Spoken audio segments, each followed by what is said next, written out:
Halo semuanya, jumpa lagi dengan saya Anggun Larasati, mahasiswi di PJJ Ilmu Komunikasi Universitas Pelita Harapan. Dan pada kesempatan kali ini, saya akan membawakan presentasi mengenai cyberculture dan dampak plus minusnya dalam dunia kerja.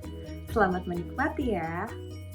Dalam presentasi kali ini, saya akan membahas lebih lanjut mengenai cyberculture dan dampak plus minusnya di dalam dunia kerja. Saya Anggun Larasati dan presentasi ini diperuntukkan untuk UTS Media dan Budaya POK di Universitas Pelita Harapan. Cyberculture berasal dari kata cyber dan culture. Cyber artinya ruang publik yang digunakan masyarakat dalam melakukan aktivitas kesehariannya maupun dalam berhubungan atau bertransaksi secara elektronik.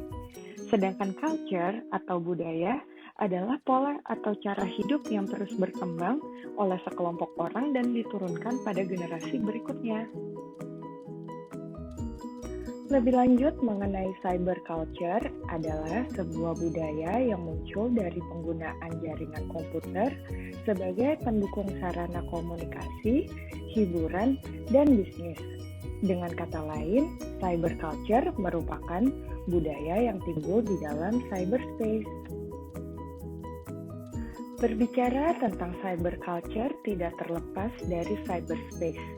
Cyberspace adalah semua hal mulai dari mesin, kabel, listrik, program, layar, koneksi, dan semua mode komunikasi di dalamnya mulai dari email, website, dan chatroom. Berikut adalah contoh-contoh dari cyberculture. Yang pertama blogs, yang kedua chat, yang ketiga e-commerce, yang keempat game online, yang kelima internet memes, yang keenam file sharing, yang ketujuh social network, yang kedelapan adalah virtual cultures. Semua contoh-contoh ini merupakan budaya cyber yang terjadi pada saat ini. Selanjutnya kita akan berbicara mengenai efek yang muncul dari cyberculture. Yang pertama, manusia berubah menjadi cyborg. Cyborg adalah makhluk sibernetik yang ketergantungan dengan komputer. Dan yang kedua, rasa akan lenyap di dunia maya. Dan yang ketiga adalah lahirnya hacker. Selanjutnya kita akan membahas mengenai cyberculture dalam dunia pekerjaan. Cyberculture saat ini menjadi bagian yang tidak bisa dipisahkan dalam dunia kerja karena perannya yang sangat esensial terutama dalam hal berkomunikasi antar tim dan fungsinya sebagai pengolah database. Di bawah ini adalah contoh cyberculture dalam dunia kerja. Yang pertama ada corporate email, yaitu sebagai sarana surat menyurat perusahaan kepada sesama kolega maupun clients. Yang kedua ada WhatsApp, yaitu sebuah aplikasi untuk berkomunikasi dan chatting dengan sesama kolega melalui handphone atau gadget yang kita miliki. Yang ketiga adalah Google sebagai media untuk mencari seluruh informasi penting dan berguna untuk perusahaan. Dan yang terakhir adalah OneDrive, yaitu sebagai tempat penyimpanan seluruh data perusahaan yang kita miliki. Berikut adalah dampak-dampak positif cyberculture dalam dunia kerja. Yang pertama, cyberculture mempermudah komunikasi. Contohnya, saat ini kita bisa berkomunikasi dengan kolega maupun klien kita menggunakan email atau WhatsApp chat. Yang kedua, cyberculture mempermudah penyimpanan data dan pengolahan data. Contohnya, kita bisa menggunakan aplikasi OneDrive, ataupun kita bisa menggunakan Microsoft Office.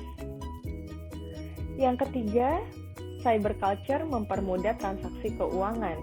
Contohnya kita bisa melakukan transaksi keuangan dengan menggunakan m-banking ataupun e-banking. Selain memiliki dampak positif, ternyata cyberculture juga memiliki beberapa dampak negatif dalam dunia kerja. Yang pertama, rawannya pencurian data atau cybercrime. Contoh seperti kasus pada beberapa waktu lalu, yaitu seorang hacker mencuri data dari sebuah perusahaan dan menggunakannya dengan tidak bertanggung jawab. Yang kedua, komunikasi face-to-face menjadi semakin berkurang karena beberapa perusahaan saat ini sudah menggunakan virtual meeting melalui aplikasi Skype Meetings maupun Teams Meeting. Dan yang ketiga adalah setiap pekerjaan menjadi tergantung dengan koneksi internet, yang artinya apabila tidak ada koneksi internet, maka akan menghambat pekerjaan. Demikian adalah presentasi yang bisa saya sampaikan. Terima kasih atas perhatiannya. Semoga presentasi ini dapat bermanfaat untuk kita semua. Saya Anggun Larasati, pamit undur diri.